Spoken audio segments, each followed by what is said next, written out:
Hello everyone, my name is Devin Moreno and welcome to the Baltimore Investors channel. And today I wanted to go into a topic that really hurts a lot of new investors, and that's how to deal with contractors. A lot of investors, especially first coming into this business, suffer from this a lot. It's actually an area where a lot of them get scammed or pay too high or something goes wrong. So just to give you a little bit of myself, I'm actually a new investor in Baltimore City, only been doing this a year and a half. Now, when I started real estate, I knew absolutely nothing. I couldn't tell you how to build a shelf, and I didn't know the housing process, how to buy a house, how to renovate one, not a clue. So with that came a lot of good and bad experiences with contractors, a lot of things that I kept running into all the time. And so what I wanted to do was go into the four main things I think a lot of new investors are going to face and try to give my perspective on how to solve those problems, how I got around them. And I'm giving this perspective a little differently from an advanced real estate investor who might have forgotten that, you don't have access to these experienced investors. They have like crews of guys who work under them. They have relationships with these people. They already know exactly the lingo, how to talk to them. They know exactly what they want. These are things new investors are going to struggle with. And so I wanted to share with you, how did I get around that? How did I deal with these problems when I didn't know anything? I couldn't even tell you what a general contractor was when I first started. So let's go into it. To these four things that I think you're going to run into and how to get around them. And the first one we got to go into is how to find the contractors. So this gets a little bit tricky because coming from a background of no experience, you're probably going to just be basically a homeowner and the way they find contractors. Now, the problem with doing this is homeowners get a different pricing structure than investors do. Homeowners will pay like 4 to 5 times more than an investor would for the exact same thing because they don't know what they want. They don't know the price of it. They don't know what the fair market values are or any of the materials. And sometimes they're just a pain in the butt to work with because of how picky they can be. So they're going to have very different pricing. And what a homeowner would do is get on Angie's List, get on Google, and hire Michael & Sons or whoever to solve the problem. If you go with this approach, you're going to be poor very fast. They're going to overcharge you for work, and you are going to be constantly pummeled by that. So unfortunately, getting on Google and simply searching in your local area may not be the best strategy. The next thing is that you might try to find them in local groups, and you might be like, okay, well, let's go on Facebook. But the problem with that is a lot of times you'll post on the group and you'll just hit a flurry of contractors. Now, this finds them, but realistically what you need to do is find those groups that are specialized in investing, and then even of those groups, find the one that's right for you. A lot of them are just wholesale groups. A lot of them are just, buy my property and kind of groups, or just a way to get your email address to spam you with listings. So that can be a little bit cumbersome. Meetings and RIAs, you'll start to go to those, and then what you'll notice is advanced investors are hesitant to give out their contractors. Yeah, sure, they have the sponsored ones at these RIAs who might pay to be advertised, but even if you get those, and try to get other ones who have, from other investors, hey, who are your most reliable contractors? They may not give you their best guys, and oftentimes they won't. The reason might vary, but a lot of times it might be they don't want you to ruin the relationship between them and that really good contractor, or they don't want you to use that contractor because they want to use them on their jobs and they don't want you tying them up with your jobs.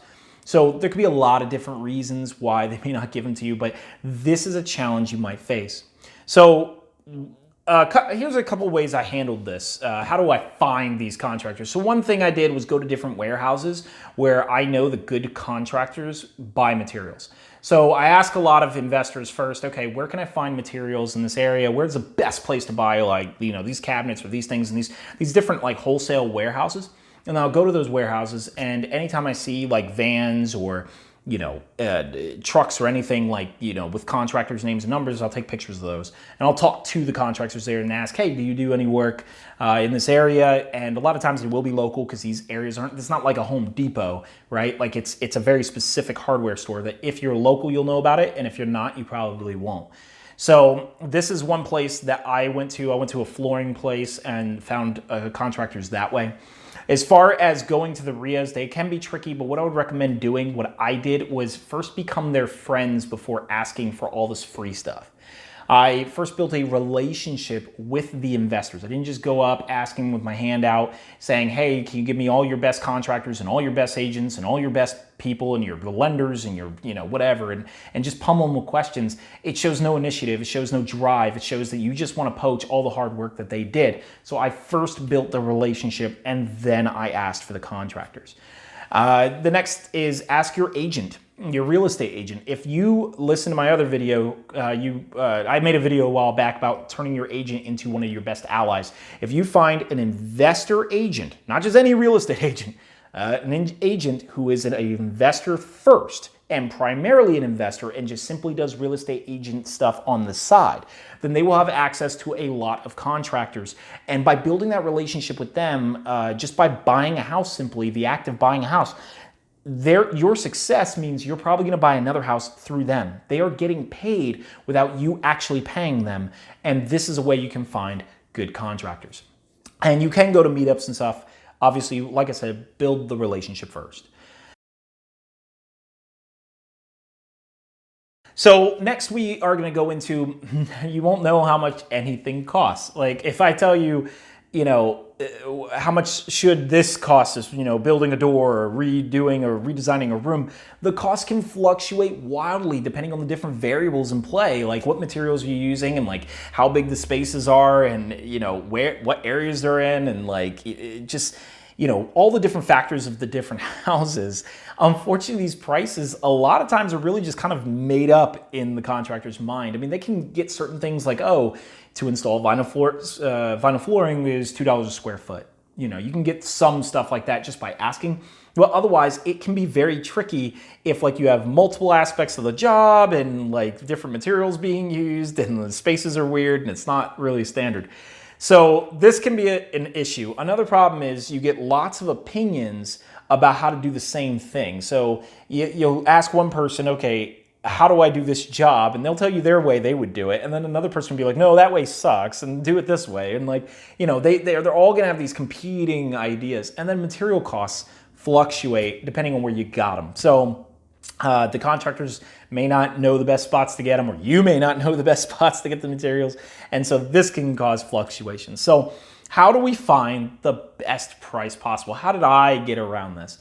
So the number one way I did this is going to be extensive, but it doubled as two things. One, it gave me free mentorship, and two, it gave me the best pricing. And that is, I brought like 7 to 14 contractors for the same thing to look at a job. Now, the first couple of contractors, I never intended to hire them. I just brought them over. Yes, it's unfortunate. It's a waste of their time. I don't know. But, unfortunately, I had to do what I had to do because the problem is when you first talk about a job, you're going to sound extremely ignorant. And they're going to be able to tell you're ignorant and you know nothing about the job. But you can ask them how they would do it and try to accomplish this vision you have. Then you bring in the next contractor and you're going to use the information you learned from the first contractor to interview the second contractor. You're going to sound a little bit more knowledgeable. You're still going to sound ignorant, but you're going to sound more knowledgeable. By the time you've done this 7 to 12 times, you're going to get the best pricing available because it sounds like you know exactly what you need to do. You also can base it off the prices you've already gotten before if you got a quote before from the other contractors. And you can use that information to know, okay, here's the price I'm willing to pay for this. And you can almost bring that up front to, just start the conversation. So this is something that I do is just lots of contractors just cycling through this house. You absolutely should do that. And that has saved me hundreds of dollars for the effort. And as a new investor, this also means that I can use these cheaper contractors who are still efficient to work on other houses that I have in the future. And they bring me valuable advice and information. Just remember, when you bring in these contractors, you're going to get a lot of different opinions on the same thing. So what you need to do is find the most consistent opinion and do it that way. Usually that's the best method that works most of the time. So you can also find a friend in the area to help you evaluate. This often can be, let's say, your realtor. I would highly recommend working with a realtor whom you can be friends with, but have them evaluate the job. If you do not have a friend in the area like me, I didn't have anyone around me to work on real estate. This is where I met people at the RIAs and then tried to become friends with them and then invited them to the job. Now, the best part about your realtor is they already have an incentive to do this if you're going to buy the property first. and they can show up to the property knowing they're going to get paid later on whenever you buy, and they can teach you how they would renovate it. Just remember to find that realtor who's an investor first. And so then you want to ask multiple questions about the exact same thing, even to each individual contractor. And most importantly, ask why that is they recommend what they're doing. Don't just ask me, hey, what kind of flooring I should put? And they should say, oh yeah, vinyl, that's what you want to do. You need to ask why it is that they would do that. There are times where it's not the best idea. They may not fully understand what it is you're trying to do, or even if they do, they may not fully understand how to make that work the best way, and they may give you bad advice. You need to understand why it is they're making that recommendation. Just ask a ton of questions. It might be annoying for them, but it is what it is. So if you use a mentorship program, you might be given a contractor. Make sure that this contractor actually is the right fit for you. Sometimes these contractors from these mentorship programs may not have your best interests at heart. A lot of times they have financial incentives of working with the program. You need to still bring in other contractors, still vet the work that they're doing, still try to get the best price. If you just simply rely on whatever price they're giving you, well, then you're not learning anything, number one, and number two, you can be easily taken advantage of. So the next thing, the third point is not knowing how to pay contractors. So the problem with the payment schedules is sometimes you're going to get things like, oh, when 50% of the job is done, pay me this amount. Or when 25%, or break it into thirds, you pay me first draw, second draw, third draw.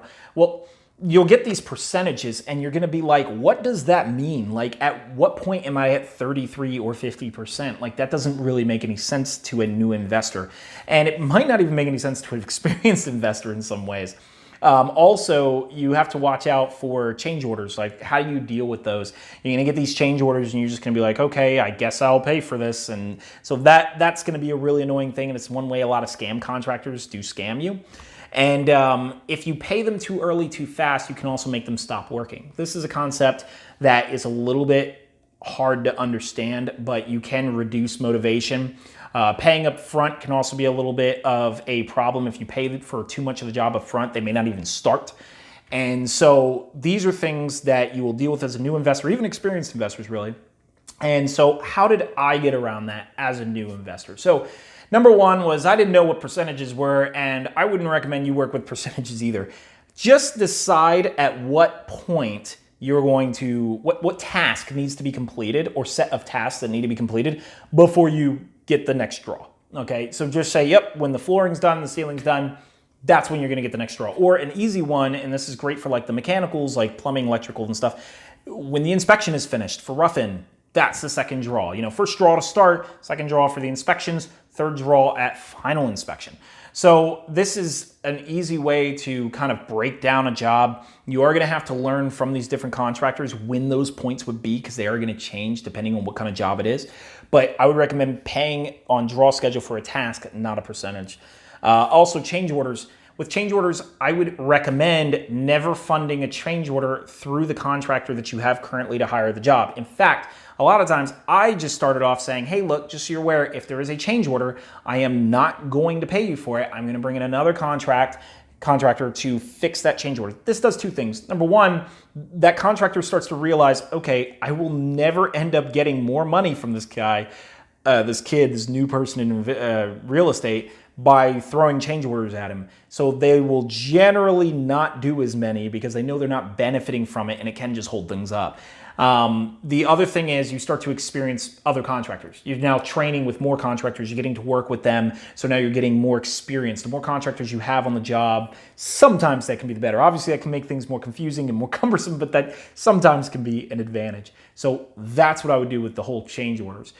Sometimes you're going to get contractors who will try to nickel and dime you. They'll do free labor, or they'll say, hey, you know, do you want to do these and this, and to throw up a lot of fancier stuff. Just try to always run that by another contractor first before committing to it, and that will prevent you from just paying way too much more than you actually wanted to.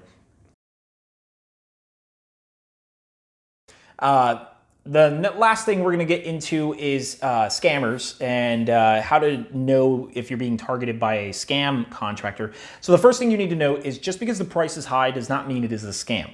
Sometimes they're going to give you an absurdly high price, something so ridiculous. Like you may have heard, oh, you know, your HVAC system should be installed for $6,000. You talk to a contractor and he's like, yep, $27,000, I'll install your HVAC system. And you're going to be like, well, what the hell? Sometimes they may not be a scam. It may be just they didn't want the job or, you know, something like that. But, you know, an actual red flag might be like they can't explain why it is they want to do things and very thoroughly, or they get frustrated with you with the explanations. That would be a more of a red flag as far as an unskilled scam contractor. As far as a scam contractor who's just trying to, you know, give you the highest price possible because they don't realize you don't know, then that can be avoided by simply bringing lots of contractors through to analyze the job. As mentioned before, just don't take simply the first price you get. These unskilled contractors, just moving back to them, you definitely want to avoid them at all costs. And a lot of times, not only can I not explain things, maybe they explain things, but then their reasonings don't make any sense to other contractors. So make sure you tell their reasonings to the next contractor so then they can rebuttal it. This allows you free education. It's very important because a lot of people are very quick to be like, what? They told you that? That's stupid. And so this gives you a firm defense against them. Also, if they're too pushy. A lot of times it's going to be like, look, man, I'll do it for $750. I'll do the job right now. Come on, come shake my hand, man. Like, you know, they'll reach out their hand. They're like fast talkers. A lot of them, these scam contractors are really, really fast talkers and trying to pressure you to do the job. An actual contractor who, you know, they're not going to pressure you to do the job. They're not going to necessarily need your business and need the salesmanship style. Like, they don't need to do all that. They're just going to tell you their price. They're like, that's what I work for. Take it or leave it. And that's it. In fact, a lot of times they won't even negotiate with you that much. If they see you're negotiating too much, they're gonna be like, look, I'm not interested in even working with you. And so they just stop responding. And so, you know, just make sure that you analyze why it is they wanna do, what it is they wanna do, run that by other contractors and run those reasons by the other contractors. And also if they seem to be really pushy and manipulative, you can stop there. Now, some of the contractors that I've found are scams are the ones who specialize in helping new investors. I've heard that term a couple times. Not sure if that's specific to my area, but that was a very annoying thing that I had to face a lot. And I honestly have found that those contractors generally tend to give the higher prices, generally tend to cause a lot of problems. So I personally wasn't into that. And then the last thing that I often found is if they're always available. Now, always available does not mean necessarily they are a scam contractor. If they're always available anytime, 24/7, what that is actually a sign of is that they may overpromise and underdeliver. So they're making promises to you right now based on them thinking, well, I always answer my phone, or I always, you know, have availability. And it's really not so important to think of them as a scam, but just understand that that availability is not as available as they're saying it is. Oftentimes, you know, they may not answer the phone, or they may not be available for a job. The job might be too small. So just be aware of that, especially if they happen to live further away. With larger corporations, they can preach that availability, but with smaller groups, generally, they're not actually that available. So anyway, guys, let me know if you have any questions with contractors. Let me know below. I'm also going to do a couple more of these videos about contractors and how to work with them, with the more experienced investors. Marco and Austin Carroll, if you haven't seen them on the channel, they're experienced investors who do talk on my channel about their opinions of this. So let me know. Make sure to like and subscribe if you guys are interested in this content, and I will talk to you all very soon.